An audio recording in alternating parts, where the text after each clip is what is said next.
എന്നെ സംബന്ധിച്ച് പറയാനാണ് എനിക്ക് എപ്പോൾ സാക്ഷ്യം പറയാൻ അവസരം കിട്ടിയാൽ ഞാൻ പറയുന്നോളാം. എൻ്റെ പിതാവ് ആകർഷിച്ചിട്ടാണ് ഞാൻ ഇവിടെ വന്നത്, അല്ലാതെ വേറെ ആരും പറഞ്ഞിട്ടൊന്നും ഞാൻ വന്നതല്ല.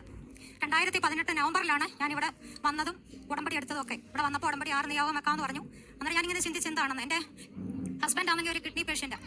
അപ്പോൾ ഇത് മോള് ഇവിടെ പഠിത്തമൊക്കെ കഴിഞ്ഞു MBA കഴിഞ്ഞിട്ട് ജോലിയൊക്കെ ആയിരിക്കുന്ന സമയത്ത് ഞാനപ്പം നിയോഗം വെച്ച് കുഞ്ഞുങ്ങളുടെ 2 പേരുടെയും, മോൻ്റെ പഠിത്തം കഴിഞ്ഞിട്ട് ജോലിയൊക്കെ 2 കുഞ്ഞുങ്ങളുടെയും വിവാഹം അച്ഛൻ ജീവനോടെ ആരോഗ്യത്തോടെ ഇരിക്കുന്ന സമയത്ത് തന്നെ നടത്തി തരണേ മാതാവേ എന്ന് ഞാൻ ആദ്യത്തെ നിയോഗം വെച്ചു. അത് അത്ഭുതകരമായിട്ട് അമ്മ എൻ്റെ പ്രാർത്ഥന കേട്ട് 2019-20 കുഞ്ഞുങ്ങളെ 2 പേരുടെ വിവാഹം നല്ല ഭംഗിയായിട്ട് നടത്തി തന്നു. 2 കുഞ്ഞുങ്ങളെ നല്ല ദൈവത്തെ അറിയുന്ന 2 കുഞ്ഞുങ്ങളെ തന്നു. സന്തോഷമായിട്ട് അവരും ദൈവത്തെ അറിഞ്ഞ് തന്നെ ജീവിക്കുന്നു. രണ്ടാമത്തെ എൻ്റെ നിയോഗം എന്ന് പറഞ്ഞാൽ ഞങ്ങൾക്കുള്ള 2 വസ്തുവിൻ്റെ അതിലെന്ന് പറഞ്ഞാൽ തൊട്ടപ്പുറത്തെ ആളുകൾ നമ്മളോട് തർക്കമാണ്. ഞങ്ങളുടെ പേരിലാണ് വഴി, ഞങ്ങളാണ് കരമടയ്ക്കുന്നത്, അതിൻ്റെ പുറയിലുള്ളവരെ അവർക്ക് വഴിയില്ലാത്തതുകൊണ്ട് അവരുടെ വഴിയാണെന്ന് പറഞ്ഞ് നമുക്ക് ബുദ്ധിമുട്ടുണ്ടാക്കുക. ദൈവത്തിൻ്റെ സ്നേഹം അറിഞ്ഞതുകൊണ്ട് ഞാൻ വേറെ ഒന്നിനും പോയില്ല. ഉറപ്പാട് 14 വചനം പറഞ്ഞ് ഞാൻ പ്രാർത്ഥിച്ചുകൊണ്ടിരുന്നു.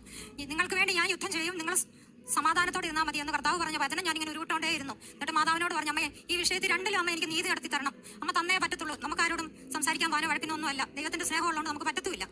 അപ്പോൾ റീസർവേ ഓഫീസിൽ പോയി മോനെ റീസർവേ തിരക്കിയപ്പോൾ ഈ വർഷം റീസർവേ ഇല്ല, അവർ ധൃതി പണിക്ക് വേണ്ടി അവരെ വിട്ടിരിക്കുമെന്ന് പറഞ്ഞു. അപ്പോൾ ഞാൻ കുഞ്ഞുങ്ങളുടെ കൂടെ ബാംഗ്ലൂരാണ്, വന്ന സമയത്ത് നടന്നില്ല, പിന്നെ നടക്കത്തുമില്ല. ഞാൻ മാതാവിനോട് പ്രാർത്ഥിച്ചു, അമ്മ എനിക്ക് വേണ്ടി റീസർവേക്കാരെ ഞാൻ പോകുന്നതിന് മുമ്പേ അയക്കണേന്ന്. അത്ഭുതം എന്ന് പറയട്ടെ, അത് പ്രാർത്ഥിച്ചൊക്കെ കഴിഞ്ഞ് ഒരാഴ്ച കഴിഞ്ഞപ്പോൾ റീസർവേക്കാർ വന്നു. ഈ 2 വസ്തുവിൻ്റെ, ഞാൻ ചുരുക്കി പറയും, ഈ 2 വസ്തുവിൻ്റെ മേലും ഞങ്ങൾക്ക് മാതാവ് നീതി നടത്തി തന്നു. അമ്മ എനിക്ക് വേണ്ടി വിട്ടതാണ് ഞാൻ തീർത്തും പറയുക. അല്ല ഞാൻ പോയി കഴിഞ്ഞിരുന്നെങ്കിൽ ഇതൊന്നും നടക്കത്തില്ലായിരുന്നു, വീണ്ടും പ്രശ്നമായിട്ട് തന്നെ മുന്നോട്ട് പോയേനെ. പിന്നെ എൻ്റെ ഈ കൈയുടെ കുഴയ്ക്കും ഇവിടെ ഇങ്ങനെ ഒരു മഴയുണ്ടായിരുന്നു. അപ്പോൾ ഈ പിള്ളേർ കൊണ്ടുവന്ന് കാണിച്ചുകൊണ്ട് പറഞ്ഞു ഓപ്പറേഷൻ വേണമെന്ന് പറഞ്ഞു. ഞാൻ പറഞ്ഞു ഞാൻ ഓപ്പറേഷൻ ചെയ്യത്തില്ല, എനിക്ക് ഇവിടുന്ന് കിട്ടിയ നേർച്ച വസ്തുക്കളൊക്കെ ഉണ്ട്, ഞാൻ ഉടമ്പടി തൈലം തേച്ചിട്ട് പറഞ്ഞു, അമ്മ എൻ്റെ ദേഹത്ത് കത്തി വെക്കാൻ ഇടയാകരുത്, ഇതോടുകൂടി എനിക്ക് സൗഖ്യം തരണം. പിന്നെ ഈ കുഞ്ഞിനെ കിട്ടി കഴിഞ്ഞിട്ട് എൻ്റെ ഈ തോൾ തൊട്ട് ഇവിടം വരെ അതിൻ്റെ വേദനയാണ്, ഈ കുഞ്ഞിനെ ഒന്ന് എടുക്കാൻ പോലും എനിക്ക് പറ്റത്തില്ല. അമ്മ എനിക്ക് അതിന് പൂർണ്ണ സൗഖ്യം തരണമെന്ന് പറഞ്ഞു. അമ്മ എനിക്ക് അതിന് പൂർണ്ണ സൗഖ്യം തന്നു.